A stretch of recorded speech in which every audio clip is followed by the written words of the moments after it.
Let's go.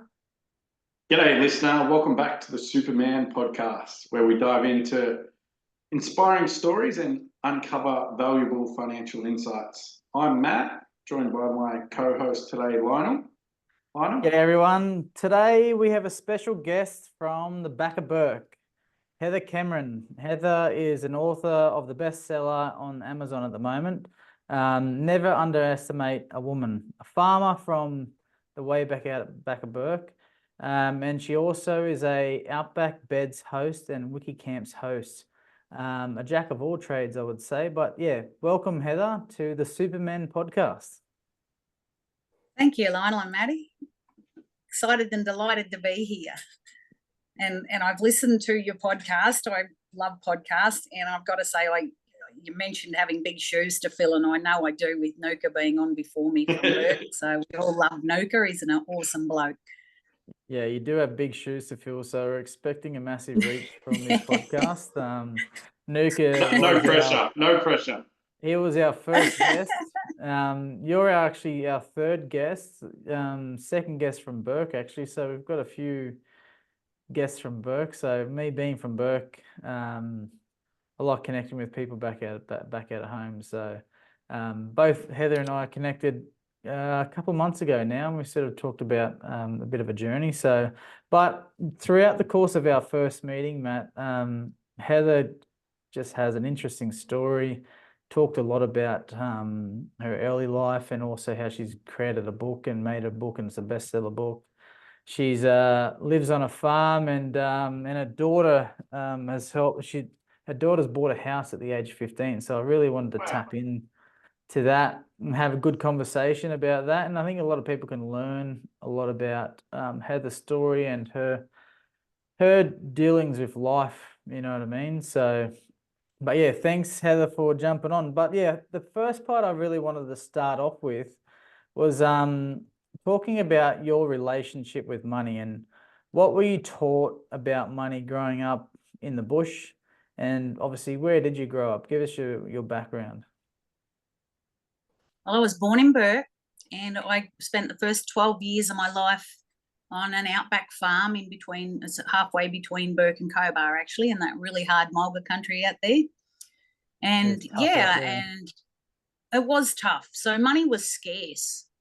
And with a family of 7 children and 2 adults, so there was 9 of us all together, I was taught that money didn't grow on trees and we shouldn't waste it, and that adults shouldn't talk about business in front of children, which was interesting. And these lessons really, they shaped my approach to finance as I grew older. And I saved up $5,000 as a checkout chick when I first moved to town, and I bought my own house at 18 years old. Yeah, wow. What was that worth, the house back then? It was $25,000, but that's probably 35 years ago at least. So I'm thinking, I'm not great with the figures here. I'm self-educated, and I'll mention that later on. In any case, so I don't know what that'd be worth in today's figures, but it was a little rundown dump, and we sort of got in and done it all up, learned how to renovate. Yeah, that's a cool story as well, like learning about buying houses and stuff like that at the start of your journey at adulthood, especially like you mentioned there. Finances and money wasn't really talked about in the household, which is an unfortunate thing, I think, because it was like these days, money, everyone, if you can learn about money more effectively in your own knowledge, it makes you more equipped to make better decisions later down the track. So if you did have an open conversation, how do you think that would have changed your perception if mum and dad did sit around the table and talk about business and finances? Oh, it would have been so much easier.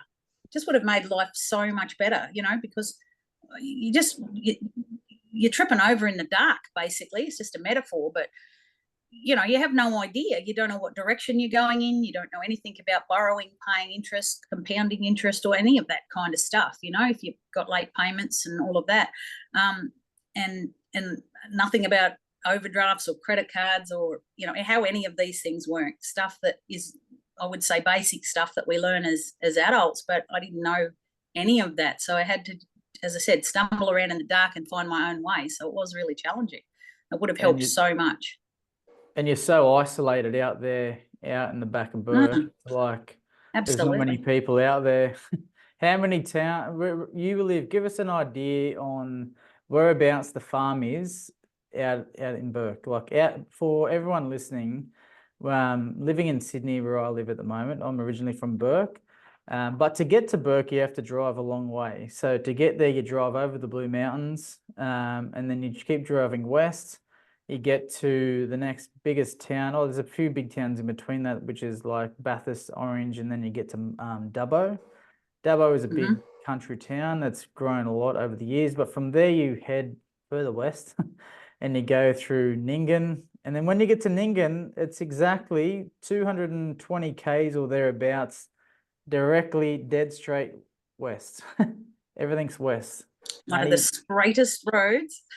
Yeah, it's dangerous roads because you can just as far as the eye can see, it just the earth just keeps blending into the actual distance. Absolutely, yeah. And then when you get to Bourke, Heather, how far I'm an hour from from Bourke.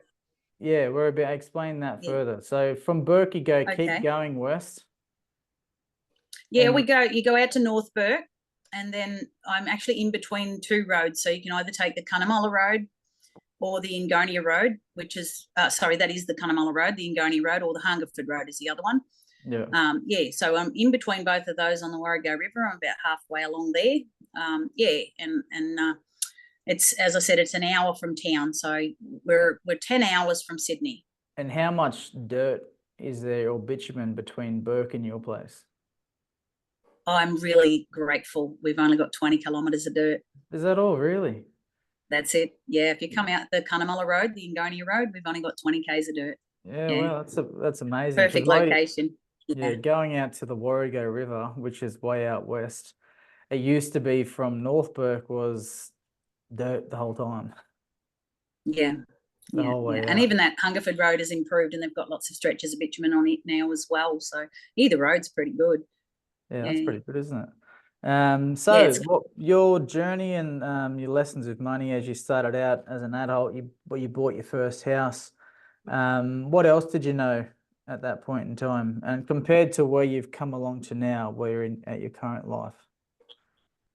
At the beginning, I knew very little. Like, I had no idea about budgets, doing up budgets with banks or finance companies. I didn't have any values alignment with my business partner at that time, which is a huge downfall. And we don't learn these things till later on. And I've completely turned my life around. And I feel like I've been learning over the last 10.5 years ever since. I'm just a sponge for information nowadays. I'm absolutely loving it. Yeah. It's actually, I was speaking to Heather yesterday, Matt, and she was telling us about the how'd she listen to all the podcasts, the last 10 podcasts. So I was like, that is amazing. But what did you learn over those 10 podcasts? Because we do talk about a number of different areas. What were some of the key things that you did learn, and how did you listen to the podcast? I download them on my phone. So I've downloaded them all, and then while I've been working on the farm, I just put the headset on and I listen while I'm out in the paddock. There's no excuse not to learn nowadays. It's so easy. They've made life so easy. Modern technology. Gotta love it. So what did I learn from the podcast? Oh, great question. Love that question. I learned so much gold. Oh my gosh. I didn't know. Well, I know just speaking to you, I learned prior to listening to all of your podcasts, I learned about salary sacrifice. It was something that I wasn't aware of, that you can pay towards your super. And I think that's a brilliant thing, because if it's going to reduce your tax, why not? If you're going to be paying tax on a great big wage, a lot of people are paid reasonable wages nowadays, I believe. And why not reduce it before the tax man puts his hand out? So that definitely, also with the wills, when you spoke about wills, and that the family members can be penalised as a result of how you leave your money. So it's wise to get information around that. Every one of those 10 I got something out of, even Nuka. Oh my gosh, that was so good. How you've set him up and been able to assist him has been bloody awesome. You know, I was like, wow, who would have thought that you could actually have like 3 income streams in retirement? That's how I understood. Was I correct in saying that? Yeah, you're right. He's got 3. Yeah. So Yeah. So trickle feeding. very that's pleasing wonderful. to hear. Very pleasing to hear the podcast are making a mark, and you're getting a bit of information out of it, and little nuggets of gold, Maddie. And doubled our listening viewership as well. Really? Great. From 1 to 2. 2 listeners. Maddie's mum listens to no, all the podcasts. 3 Popeye listened to Nukas as well. Oh, perfect. I think Nukas was the most listened to I think we've had today. Yeah, he was. And went off on YouTube as well. I think there was over 500 views on YouTube. So, wow. Very interesting. Wow, that's so good. Yeah. Yeah. So I wanted to touch on Sorry. So I wanted to touch on there with so going back to your house. You bought a house when you were younger, at 18, which is a massive achievement. Mm-hmm. The scarcity of money, you've really probably honed that into your daughter as well, by the sounds of it. And you told me she's bought her house at the ripe age of 15 years old. I couldn't believe that. So just talk about what the process was there, and what you sort of spoke and talked to your daughter over time with her experience buying a house at the age of 15. Well, as I said, I started studying and learning myself. So I'll just touch on that for a moment. So I took in a lot of books. I listened to a lot of podcasts. I discovered that I could also download audiobooks, which I did as well. And I've listened to a lot of business books and stuff. I've done through the coaching institute, now known as the International Coaching Institute in Melbourne, that I study with and have done for the last 7 years. They have 2 levels of business in the first part of the studies anyway. I'll be doing a 3rd one as well with the masters that I'm studying for. So I've done business level 1 and business level 2, and certified in both of those now. And I just started to implement into my kids' lives, especially we did, because we're too far from town, so we did homeschool through Dubbo Distant Education. So I went, well, bugger not talking about business in front of the kids. It's something they need to know. Where the hell else are they going to learn it? So, I found The Barefoot Investor, and I read Scott Pape, his first book. And then I discovered he had a second book, which is The Barefoot Investor for Families. So I was in the classroom at that time. I didn't teach my kids all the time. I tried to get other girls to help when I could afford to. And some friends volunteered to come and help as well, which was awesome when I was going through, tough times. And in any case, so I started to implement every little bit I was learning out of that Barefoot Investor for Families books.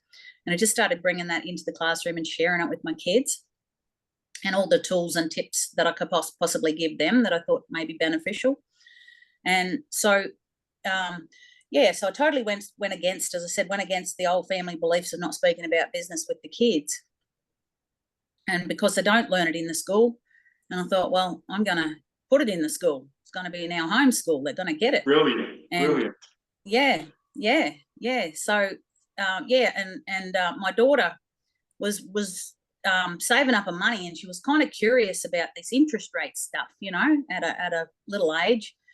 She says, Mum, what's the go with the interest? And I said, darling, banks will charge you a lot of interest when you're borrowing their money, and finance companies, but they don't really give you a lot in return when you're, wanting to put it and hold it, save it, in other words, And anyway, so I said, well, I'll tell you what to do. I said, jump on the phone. And I said, first Google search banks. And I said, see who's offering the best interest. And then I said, get on the phone, see if you can find a phone number and ring them up and speak to them about term deposits. See if you can put your money that you've saved in a term deposit. So anyway, she comes racing in with the phone like this, and she says, Mum, this lady from Citibank wants to talk to you. Anyway, so I took the phone off her and said hello to this woman.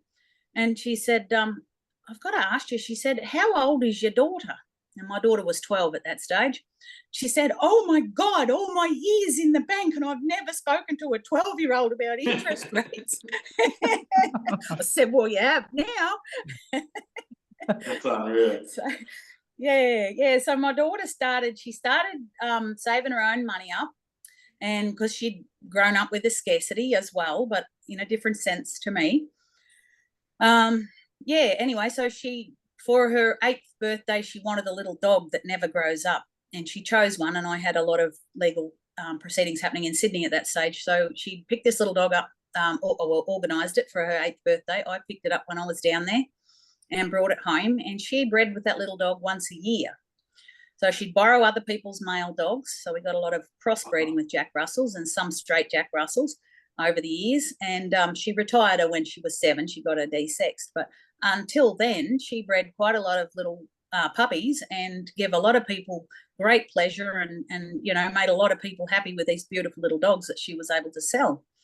Anyway, so that's how she started to collect her money. So then with that money, a little entrepreneur. Oh, absolutely. At such a young age, you know, she blew me away. This is only because, you know, if you teach them young enough, they get it. They'll pick it up. They get curious, don't they? And they ask more questions. They get curious. Yeah. Yep. Yeah. So what she did with that first money was she bought 50 pregnant Dorper ewes. So she had her own. We've got a fenced up goat paddock here, and I said, all right, you can put your sheep in that paddock. Separate paddock. I got 64,000 acres out here, so I figured I could spare a paddock for her.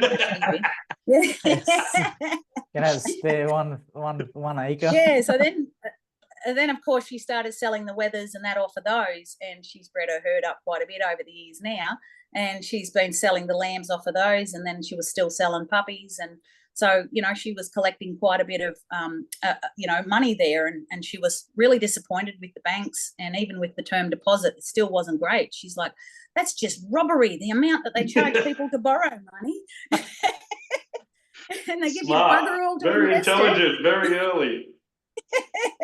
So anyway, yeah, and she said, Mum, what would you do with it? She's like, what would you do with the money? Oh, and I said, geez, hun, I don't know. I guess I'd probably purchase something with it, like some real estate or something. You know, so that you can build on that. And it's eventually something that'll pay itself off. So with rental or something like that. And I said, and eventually once you own it, then it's creating passive income for you. So you're earning money while you sleep, you know. She's like, oh, that sounds pretty good. So straight away, she went straight to it. She started looking. Luckily, by that stage, I'd had a really bad credit rating, so my Vita report was shot. But by that stage, it had been cleared. It had been long enough. So, of course, she was underage. She had to borrow the money through my name, and that was okay. So, yeah, you know, and set that loan up for her. And, yeah, anyway, so, yeah, that's how it all happened. That's how that house came about. And now she's, like, at 16. Before that actually happened, or in the process of that happening, what happened, I forgot to mention that. She had a careers advisor in year 9 at school. This is, you know, how things are there. And the careers advisor says to her, so what do you want to do when you leave school, Zoe? And she said, oh, I want to be a farmer and I want to breed sheep. And the careers advisor said, well, I could think of better career options than that, don't you? Well, she was furious. She come off that phone, one cranky little girl. She's like, geez, Mum, you know, all of 15, you know, just before she bought a house, actually. I think she was out to prove a point after that. But yeah, and she said, I hate school. She said, I hate school. Look what they're telling us, you know, who's going to feed the country? I said, yeah, you're right, hun. I know. And anyway, so she said, I just don't want to go to school anymore. I said, well, if you can find a way to get out of school early, I'll support you with whatever you want to do. School's not for everyone. So she did. She jumped onto good old internet, and she found that she could do the year 10 equivalent through TAFE New South Wales, and she did. So she was finished before she turned 16. Yeah, so she had a few months at home, and then she got a job part-time for a lady in Bourke. Lovely lady. She does graphic design, and she actually set up our webpage for us. So she did 2 days a week. It was office type work, and it wasn't her thing. She just is not into office work. Yeah. So she's now working for Thomas Foods International. So she works at the Bourke Meat Works, penning up goats and sheep, making incredible money. She's her hobby, like a lot of people say, oh my gosh, you know, encouraging a kid to go to work or invest at such a young age. And I know that there'd be the knockers out there that'd say that, but I'm like, no, it's grounding, it's good for them. And I encourage her with her creativity as well. And she's loved costume designing. So she's right into the Comic-Cons Then what else? They're known as Yep. like cosplay, the anime type characters and all that. She creates all of those costumes, dresses up, goes to the cities, enters in the competitions. I went with her to start with to encourage her. She's bloody amazing. She just That's big amazes business, me. that stuff, though. I know. She'll end up. They I'm get sure. tens Down of the track. thousands of people going to those. Unbelievable. Yeah, Yeah. she did a costume for me last year, and we went to one in Gosford, and I was like, I'll dress up for you, I'll go with you, darling. So we both went. It was bloody excellent. It was so good. It's like, do whatever you can to encourage your kids. Why not? Yeah, It was a ton of fun. No, they're learning and growing, and they're sponges. So keep feeling the learning and development. So that's great. Yeah, it's interesting when you're living out on the farm, like the sort of the world. Like when I was moving down to Sydney, I'd always say that my friends from Bourke, which you'd know a number of them, Heather, they'd always say there was one in particular where my dad used to go shearing with when he was shearing. And I'd always see him at his house because I was friends with his sons, and I was always around him.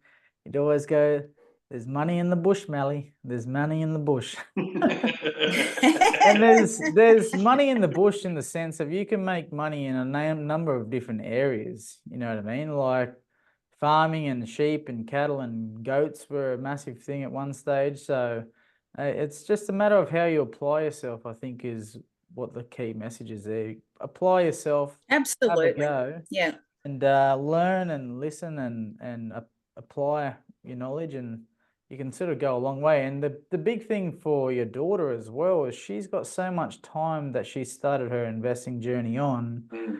Her wealth opportunity is ample. You know what I mean? She's doing the right things right at the start. 100%. She's saving money. She's investing in the real estate. She's growing her equity in the real estate. She's going to buy another house in years to come, and then she'll be buying another house and another house and another house. 20 odd years ahead of everyone else. And by the time she's 30, 17. Yeah. By the time she's 17 she's years 30, old now. Yeah. By the time she's 30, all of her friends that are 30 will be saying, "Oh, we can't buy a house. We can't do this. We can't do that." And they're all out partying and all that sort of stuff. And she'd have I reckon she'd have 3 or 4 houses by the time she's 30 at least. So more than likely. It's credit to you as well, Heather, the way that you're going about life. But yeah, the house itself, just give us a quick rundown on that, what it's done so far since she's bought it.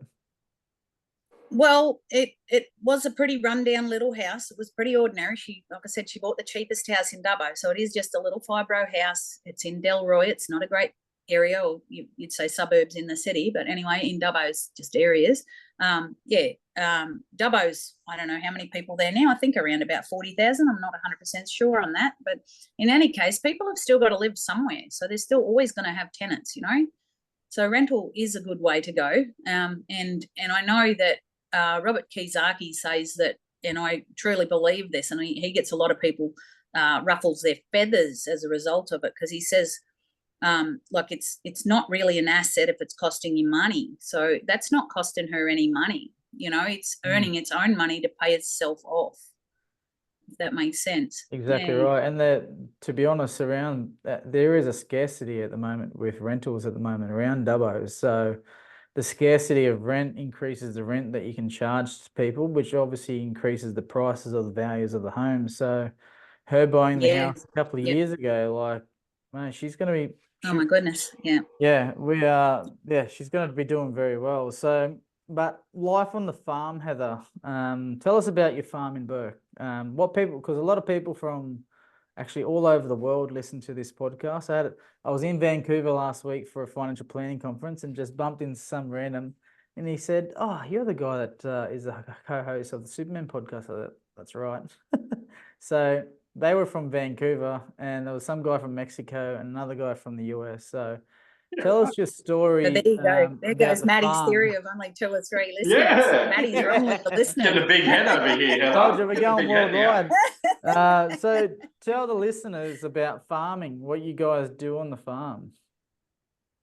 Oh, well, I just love where I live. I love the outback. I'm born and bred out here. So the country runs deep in my veins. I just love it.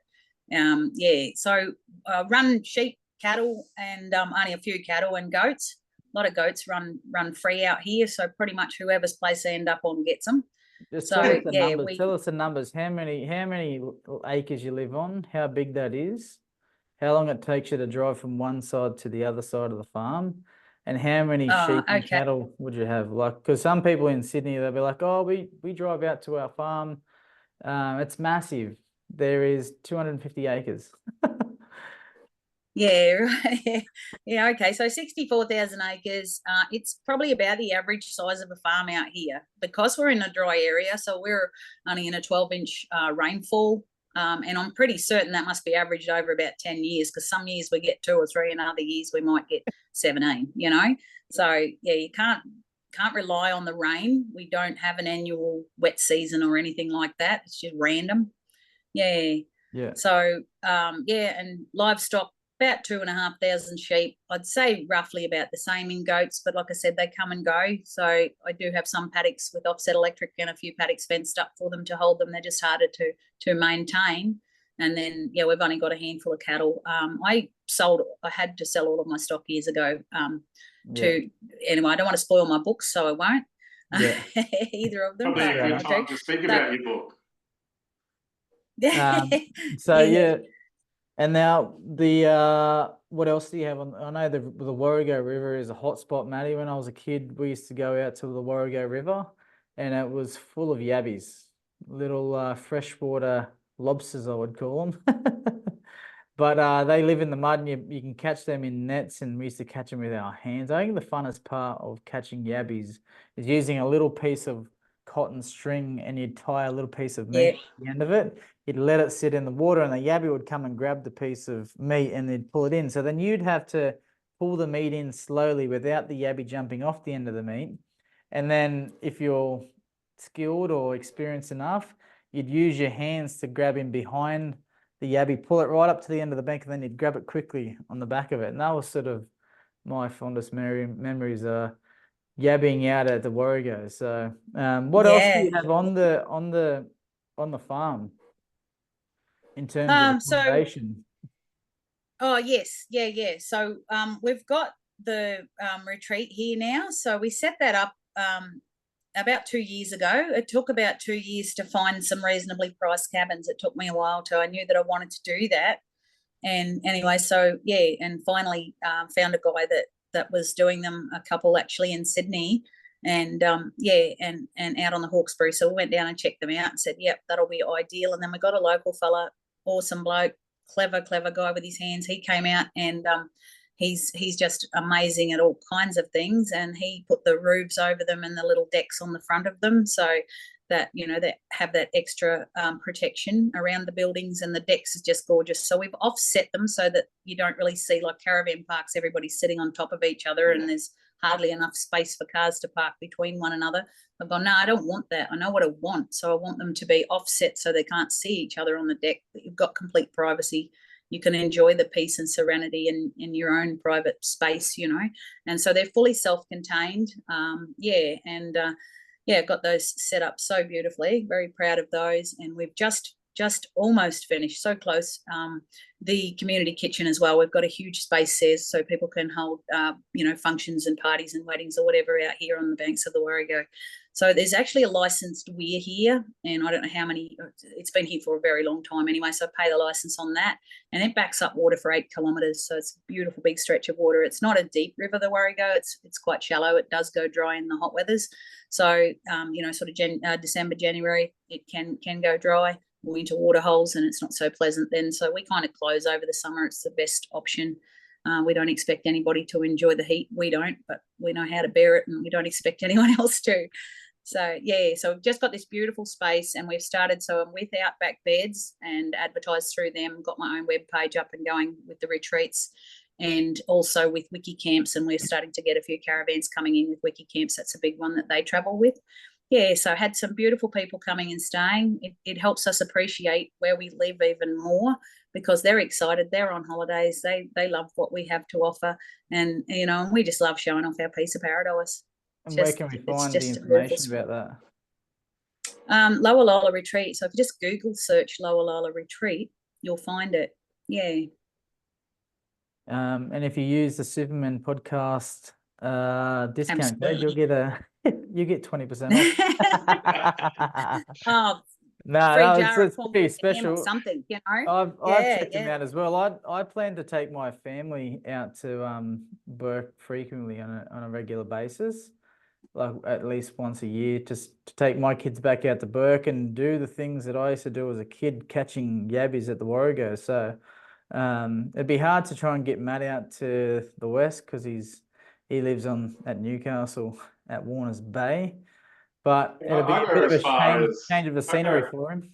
I go as far as Young and Grenfell. That's about as far as I go. I'll have to take him out. Got some clients and friends out that way, so yeah. We might have to take him out to Bourke, Heather, and take him out. Absolutely, you're missing out on so much. You haven't seen Australia. Paradise you're talking about.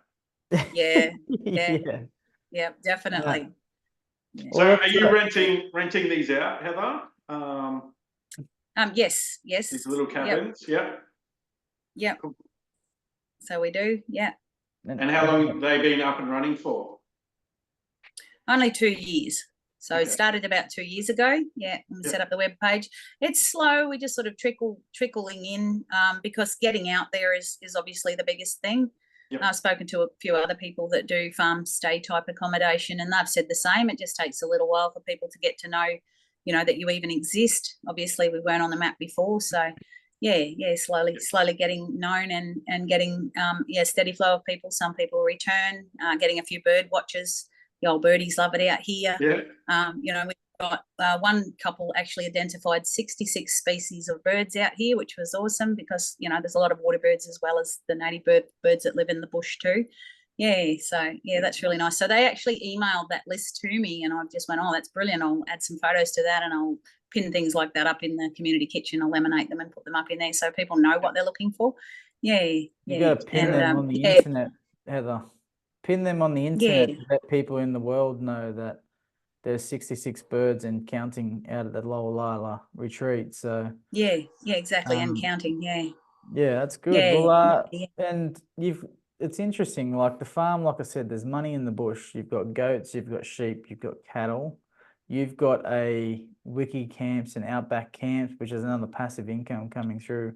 Tell us about tell us about the mulga, and the interesting part I was interested to hear about is the carbon farming, like the topic of carbon farming out there. How does it work and what role does it play in your farm, and how does that work out for your finance side of it as well? Like, tell us a bit more. It was something, the carbon farming was something I was a little bit afraid of to start with, to be honest, because there was a few grey areas, but I got some legal advice around that. And then decided, well, you know, if I'm going to be able to improve the farm, because, you know, otherwise it was just surviving. As I said, it is a gamble being a farmer. You know, I used to work in the shearing sheds too, and I worked in the sheds for 10 years, and that's how I bought the farm in the first place. You know, and I'm a world-class by trade. In any case, an old farmer that we worked for down in South Australia when we used to travel, he's an old Italian guy, and he said, we are not graziers, we are craziers. He said, nobody this bloody crazy, you know. Brilliant. Yeah, and you know, and he's pretty right. If we want to be traditional farmers, we are craziers because there's no guaranteed income. Wool prices go up and down all the time. Who wants to, a lot of, you know, now the population of people on farms, like the average age, I should say, of a farmer, I'm not sure what it actually is, but it's getting pretty damn old. It's getting older and older. A lot of people are not coming back to the farms, the kids, you know, they're moving away because they want a reliable source of income. They don't want to be gambling on, or, you know, with something they can't budget to. Well, they've seen how tough their parents have done it, right? Yeah, so exactly. So what carbon farming has done is actually offered like a way of diversifying, which is what, you know, I've certainly put into play here in every way that I can, obviously with the retreat as well. Not only with that, I'm providing somewhere beautiful for people to come, and we love sharing the experience with them. But so what is carbon farming? What is it, Heather? Back to the carbon farming. So it's it's actually measuring. They call it ACCUs. So they send a team in. When I signed up with Green Collar. I only done a small project. I didn't want to put the whole farm under because there's areas of woody weed that I want to eradicate and pasture improve those areas. I still want to do that. So I went, all right, well, I'll sign up to a part of my property, and so they send a team out, and the team actually comes and measures, what I understand of it anyway is the ACCUs that it generates is what we get paid on, and then the big companies will actually purchase those that helps to offset their pollution that they're creating, if that makes sense. So the mulga out there, the trees out on the land, out in that country or out in that area of Bourke, it is like red dirt and there is trees everywhere. And the trees out there are called mulga trees. And those mulga trees, for example, are the ones that actually reduce a lot of the carbon in the air. So the carbon that it's offsetting and pulling down the carbon from the big companies or the governments and stuff like that, they're actually paying for the carbon credits to offset their carbon impact to the world. Yeah. But of yours, and Lionel, it's not all mulga. No, but like it's just for trees, like the trees, for example, Yeah, good example. But there's a lot of big trees up in the country that I've put under a carbon project. And so there's Balar and there's Super Jackson, wilga trees and all sorts of other trees in that area. But there's a lot of the different types of woody weeds, and it's as thick as thieves. Like they're just really, really thick. So obviously, it's creating a lot of oxygen that we need. It's essential. And so what we have to do to manage that is maintain the boundaries and of that project area and control the feral animals. And it's minimal stocking. So they do sort of say, well, we don't want you overstocking that because it's going to reduce what ACCUs we can get off of that, otherwise. So we've just got to look after those areas as such for the project management. And then they check in every quarter. I do a quarterly report with them, so they do the paperwork side of it, which is awesome. Some of the other carbon companies don't. I think Climate Friendly, I'm not certain, but one of those, you've got to do the paperwork yourself. And I've gone, no, thank you. Green Collar charge a commission, but I'm okay with paying a commission because, it reduces my time in the office. So I'm good with that, That's so interesting. There's a lot of people out in these areas. A lot of people out there are doing it as well, aren't they? They are. And they're a 10-year project. You get paid for 10 years. So I just went, well, if I don't invest the money in something else that's going to create an income stream once that 10 years runs out, then what have I got? So I've gone, well, I really want to get this retreat up and going. So I've been investing the money into that. Yeah. It's very smart. Good on you for having a go, and diversifying is key that we talk about a lot in our investing funds. We have to diversify. Yeah. Staying on that, sorry, Lionel, I'm just fascinated by this. I haven't heard too much about carbon farming. How common would it be, like out in the west, out central west, out in Bourke, would it be for farmers to allocate certain sections to carbon farming, like you've done? Is it common yet? Is it mainstream or? No, from some people would be a mainstream of income. For me, because I didn't put the whole property under, I didn't want to, because then it was restricting me too much for other things that I wanted to do. So I chose to put like a smaller area under, but it was just another income stream. It created that other income stream that I've now been able to invest into creating yet another one. So it is common. It's becoming more common, but a lot of people are pretty reserved with speaking about whether they even have projects. I go, I don't really care. If I'm going to help others by sharing it, I'm good with that. Yeah, I've helped a couple of farmers out there in Bourke with that because, for example, one farm put his whole farm under because he obviously, at the age he was at, 70 years old, he couldn't do any more farming. So he's put his whole farm under, and he's getting paid like a hell of a lot of money for it. And the thing is, Mhm. Matty, but as well, it's all taxable income to you as the individual. Yeah. You So can't put it's it all in taxable income. So the government give you X amount of money dollars to and go they and tax put your you. carbon fund, then they take half of it back. That's not like the government, is it? Oh, That's geez. not Oh, like no, the not at government. all. They wouldn't do that to us.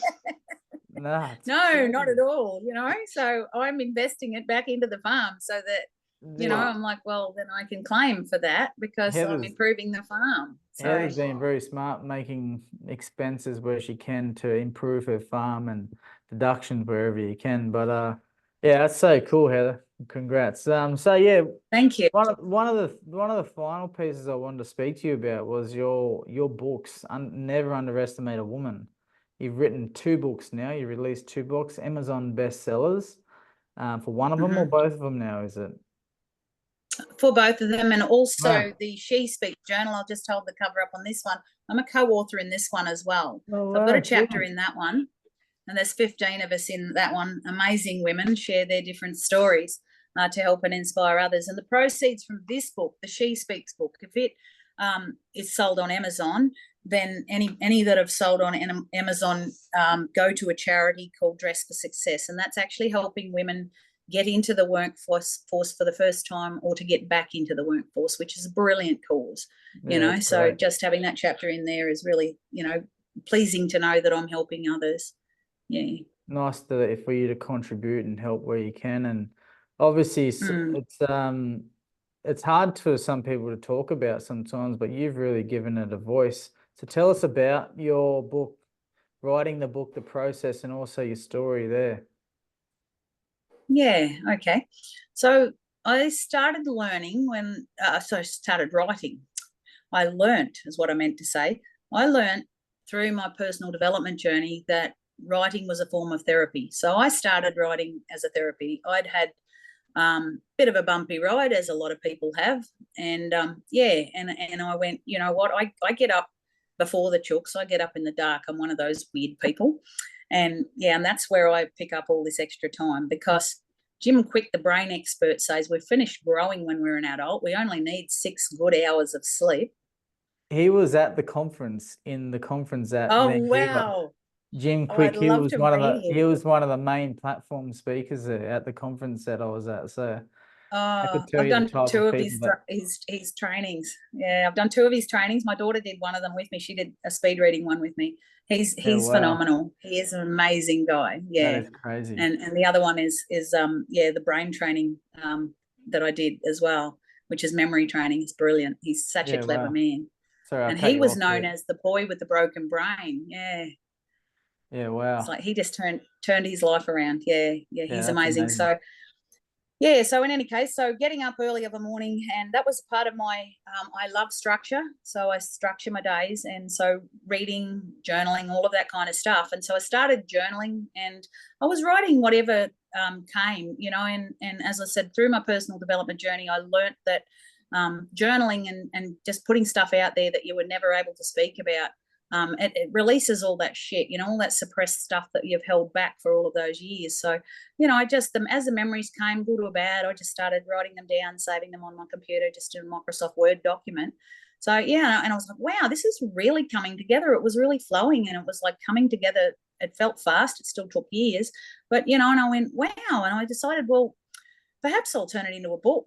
And, anyway, and so then I thought, well, if I'm going to do that, I better go and have a little interview with my mum. Every time I went to visit my mum, then I sort of interrogated her about some family history, her side of the family's history, because I went, well, then it's a great legacy that I can leave, for generations to come. If I get that family history, those beautiful old yarns she told us and about her family and all of that, how that all came about. Because my dear old mum's 95 years old now, so I went, Wow. that's going to be lost with her otherwise. So, I added that in the first chapter and a half, really, what I learned from my mum. So that was how that all come together, and that was how I started writing.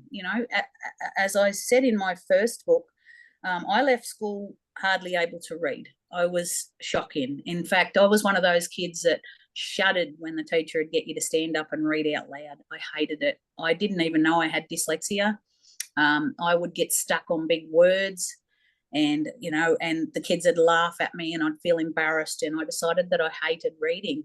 And then as things turned out a bit later on, when I started in the shearing sheds, I was working with a pretty ordinary team, and I figured the best thing I could do was teach myself to read, and I'll go in the bedroom and read. And I had a little dictionary, no mobile phones to search words up or anything like that in those days. So, and I taught myself to read really quite well.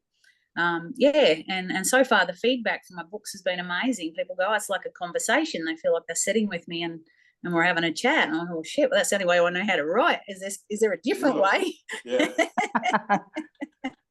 That's great feedback as well. Great feedback. Yeah. And even though it's never underestimate a woman, an old shearing friend, he was like, oh, H, thanks for giving me the kick up the bum. That was my nickname, thanks for giving me the kick up the bum that I needed. I'll go out and do something with my life now. Yeah, I thought, oh, that's awesome. That's what I want to hear. So pleasing when you hear feedback like that, isn't it? It's like when you can try and when you're doing things to try and help yourself, and you've learned a mechanism to help journal and get it out and get it off your head type thing. But then you're going back and impacting the people that are actually reading it and taking in the information. Then you're impacting someone to go and make their life a little bit better. It's actually really rewarding. 100%. And that's what, it's so rewarding. That's what gives me more pleasure than anything else. Like most people say, you don't become a millionaire out of writing a book. And no, probably, the woman that wrote Harry Potter, different story, but generally no. You never know. She might be never underestimate. Might be a big TV movie star hit out in the Wild West. Well, actually, one of the testimonials, one of the ladies wrote for me. She'd actually added that on there, but it was a bit big of a testimonial. They took that off. She reckons it needs to be the section, especially the second part. Yeah. Yeah. Wow. And I went, oh wow, yeah, wow, that's huge. So yeah. So that is crazy. That's one thing that we get to do. Yeah, that's one thing we get to do as well as financial planners, make a real impact to their finances and really take them from sort of A to B and to C to D type thing. So it's always nice that little the feedback that you get from people is always really nice to hear it from someone. But very rewarding, isn't it? Yeah. So I've got a few key messages there. If I could share those, I'd love to.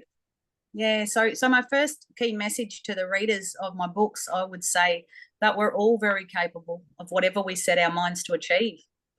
That we don't want to be on our deathbed regretting what we didn't do. So go and have a go at it. And that's definitely my first, key message there. And the second one, I'd like to say, if this self-educated woman at the back of Bourke can break the cycle of coercive control and domestic violence and stand her ground and save her children's home by breaking the pattern of losing everything and running away if life gets tough, then so can you. And I'm not just talking about women there. There's some men and a young man I know at the moment that's having that problem. So everybody needs to stand their ground and fight for what they know is right. Well, Heather, that's so powerful. It's great. It's been great having you on our podcast, on the Supermen Podcast. We talk finance pieces, but we also like to hear about other people's financial journeys along the way. Your one is pretty special, to be honest. It's very unique. You've had a massive impact on your daughter's life, and I think will have a big impact on her financial journey for a long time to come now.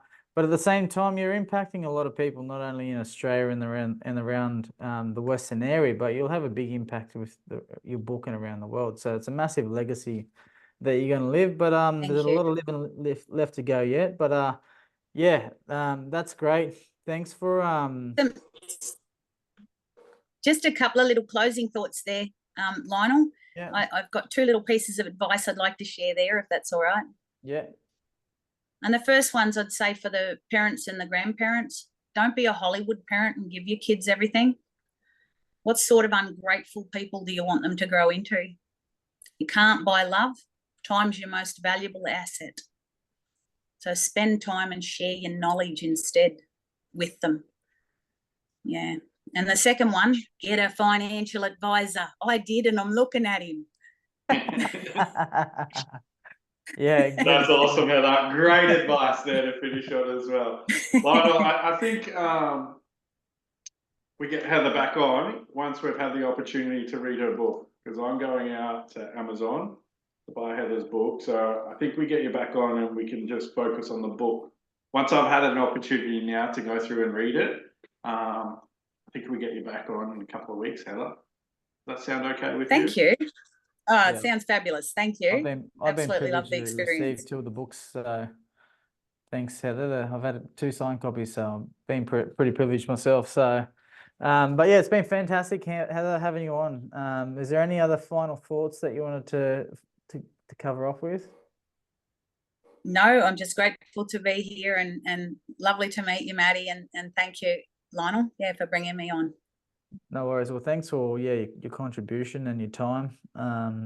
We'd thank you for coming on. It's been really great.